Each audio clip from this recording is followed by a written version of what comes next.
Est-il permis de plier sa serviette de table en sapin de Noël ou en Père Noël? Bonjour, je suis Anne Nagas, la fondatrice d'Apprendre les bonnes manières. Vidéo qui est dans la catégorie calendrier de l'Avent de Noël. Bien, alors concernant les arts de la table, on voit de plus en plus de tables sur Pinterest, sur YouTube, sur Facebook, bon, peu importe, cette période de fête, vous le voyez, de très belles tables, magnifiques. Dans les magasins, vous le voyez aussi. Et là, question sur la serviette.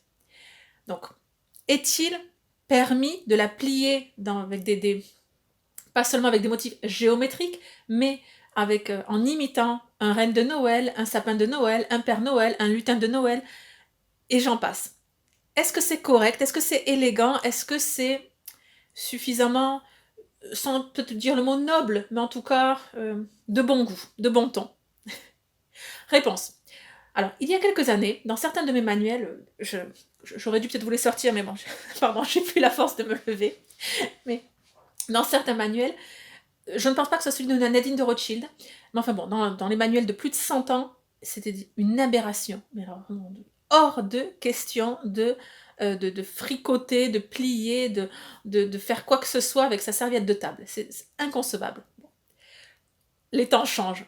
Les temps changent et tout ça évolue. Donc, déjà, passons les points suivants.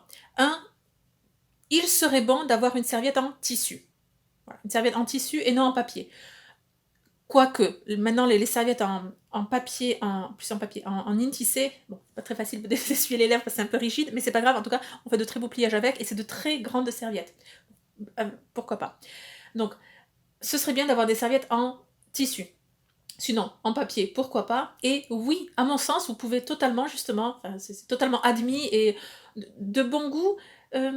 Encore, ça doit être bien fait, mais je pense que oui, vous servir des serviettes comme marque-place et donc les agrémenter avec un peu des branches de sapin, du gui, des rubans, des petites, enfin, mille et un ornements, je ne vais même pas appeler ça des fioritures, mais enfin voilà, pas de paillettes parce que ça, de fait, on s'essuie la bouche, on en a partout, donc pas de paillettes.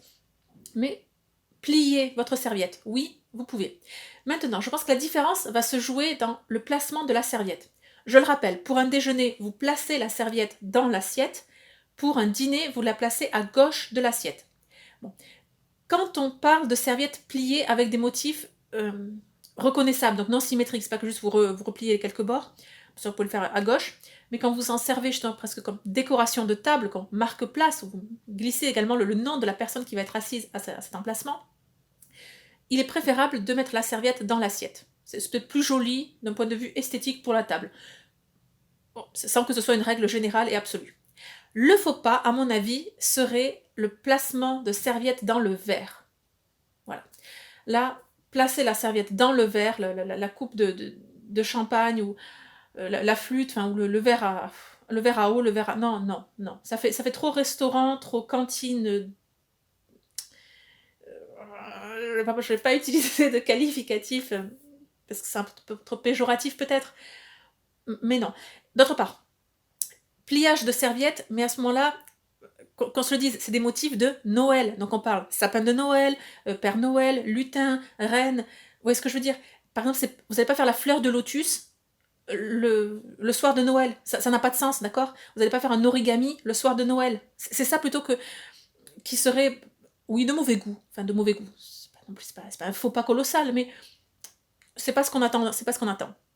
Ensuite, pour ce qui est de ceux d'entre vous qui vont me le dire, et oui, à la cour de Vienne, donc encore avec Sissi, il y avait cette forme particulière donc royale, impériale. Donc le pliage de serviette était admis à la cour de Vienne. Ce n'est pas rien. Bon, ce n'est pas rien.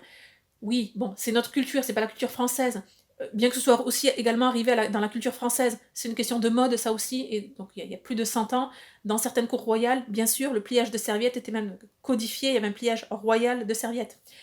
Et donc, il est assez compliqué, oui, celui de la cour de Vienne. Très joli, c'est un fleur de lys. Oui, enfin, moi j'interprète ça comme une fleur de lys, je pense d'ailleurs que c'en est une. Oh, je peux me tromper. Mais en tout cas, oui, je pense parfaitement. Dans les années 2020, vous pouvez plier votre serviette d'une manière drôle, sophistiquée, amusante, enfin, vous servir de la serviette comme décoration de table. Dernière précision, sentez vos invités, sentez vos convives. Parce que certaines fois, c'est tellement bien fait qu'on n'ose même pas la toucher, la serviette. Et donc elle reste joliment pliée durant tout le repas.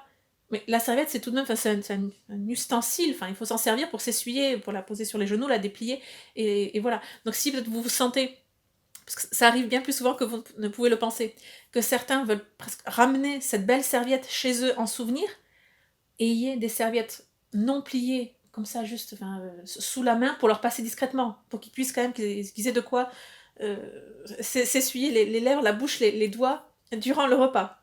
Je vous assure que ça arrive bien plus souvent qu'on ne le pense. J'espère que cette vidéo vous a plu. Abonnez-vous à la chaîne YouTube pour ne rien manquer. Et surtout, n'oubliez pas, la bienséance fait la différence.